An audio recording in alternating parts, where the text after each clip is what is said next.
Hello and welcome to PocketGamer.biz's YouTube channel. I'm John Jordan and today we're looking at the monetization of Agar, or Agar.io, depending on how you want to call it. So Agar, which is what I will call it for the duration of this video, was or has been a massively successful flash game, web flash game, and was brought to mobile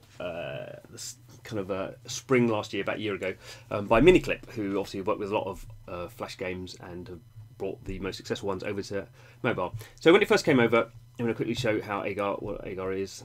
So I'm just this little dot. I go around eating other dots, and then other dots effectively come and eat me.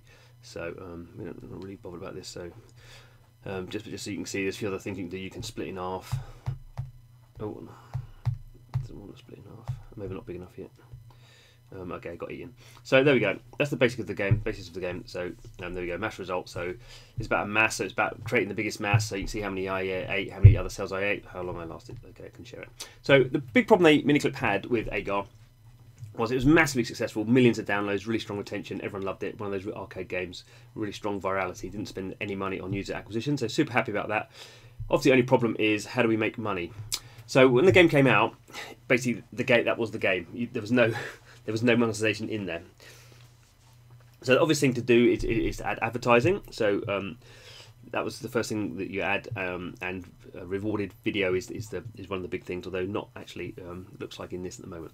But to really monetize the game properly, basically took the Miniclip a couple of months. So in November, the real monetization came in, and that obviously for a free-to-play game to have monetization, you have to sell something. So you could be selling items, or more complex and more better for the long term is you add a currency. So you can see here, this is actually now quite a complex opening screen, kind of hub UI screen for Agar for a very simple game. And the reason is that Miniclip has added this currency system. So we can see here, free coins. So we can go in, what can we get? So we can get 20 free coins, not available for guests. So effectively this is saying I get 20 free coins, but log in with Facebook and I get bonus starting mass and free coins every hour. So basically, it's like a VIP system. It's not labelled as a VIP system, but to log in with Facebook effectively gives me a VIP system. I can also, to do free coins, so there we go, get short video. So there is now rewarded video. So that's the big thing. Generally, people like to do that because they feel like they're getting something out of it. So I can watch as many videos as are available. So basically that's whatever inventory Miniclip can show.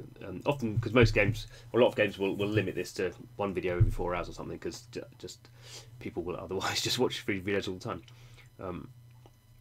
Obviously the point of the free videos is someone's paying to have those videos shown, and hopefully someone will go and download the game that they're highlighting. So we won't bother going and see a free video. We know what free videos are like. So there we go. Other thing is, so this is really old-fashioned, but Tapjoy. So Miniclip has done. So Tapjoy is one of the many companies that does mobile monetization. So I can earn huge payouts on Tapjoy.com, 40 coins I can earn now, and Tapjoy also has this offer wall, very standard. It's been around for donkey's years, really. I can visit Tapjoy. I can watch the trailer for some Hollywood story game. I can earn 50% off pizza every week. Usual kind of stuff. This doesn't really make a lot of money anymore. It used to be successful in the past. So there's the free coins. Why are coins useful? I've got 200 coins. Let's go into the shop. So there we go. I can actually go and buy coins. So that's fairly standard. This is just monetization. Kind of 101, so I can spend £80 or $100 as it effectively would be. Any purchase removes any ads, so again that's fairly standard.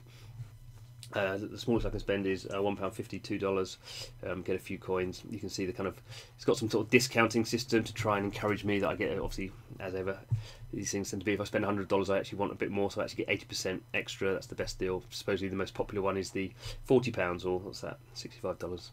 I wonder if it is the most popular. So what do I do with coins?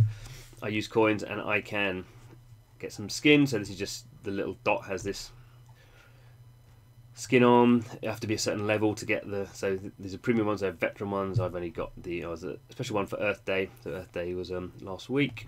So a little thing in there. So other more useful things. So I can start with a bigger mass for a period of hours. It's a time-based monetization. Triple my starting mass. I wonder how many people use those kind of things.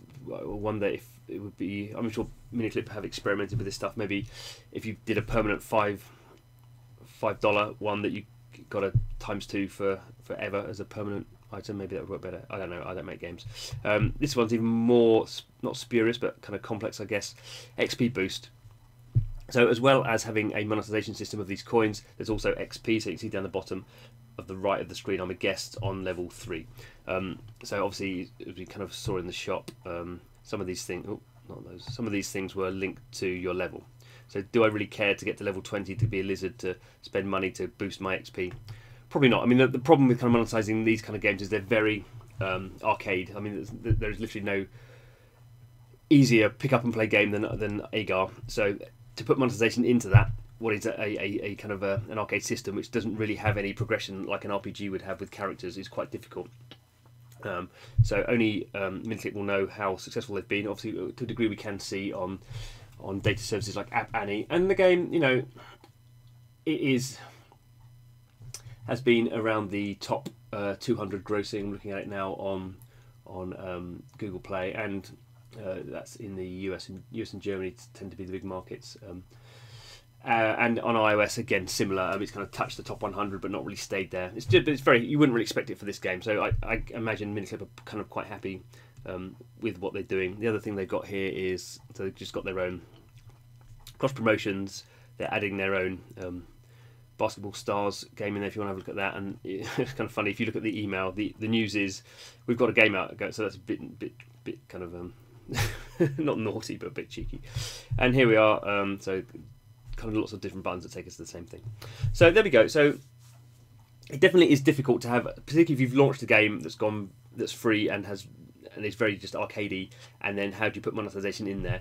The simplest way is just to add kind of, you know, vanity items, but that doesn't really scale and doesn't really add long-term retention. Kind of with a game like Agar as well, what you kind of want to do is, while it's a high score game, is it the kind of game that drives that kind of long-term retention of unlocking a new character or getting that new tank? Or not really. That's just not the model of which the game works. So it's quite hard to nail a very strong monetization system on here. So Miniclip have probably done the best they can. Maybe a bit over-egged it a little bit, maybe. We'll have to wait and see. I guess the other thing would be interesting if they could do it quite again. You probably at this point you're killing the concept of the game by trying to add mechanics to it. You know, could you add guilds? Could you add Agar guilds? That would seem kind of work. There's probably just a strong community around it. Whether that you can break that community out of individual high score lists into something wider, kind of hard to do. But people just really love playing this game, so I guess there are ways of monetizing it. Anyway, so that's our look at the monetization of Agar. Thanks for watching. Don't forget to subscribe. So we do look at free-to-play mobile games all the time in terms of often going through the tutorial and the opening, onboarding, first-time user experience, and also monetization. So if it's this kind of thing that you like, please subscribe, and hope to see you again soon. Goodbye.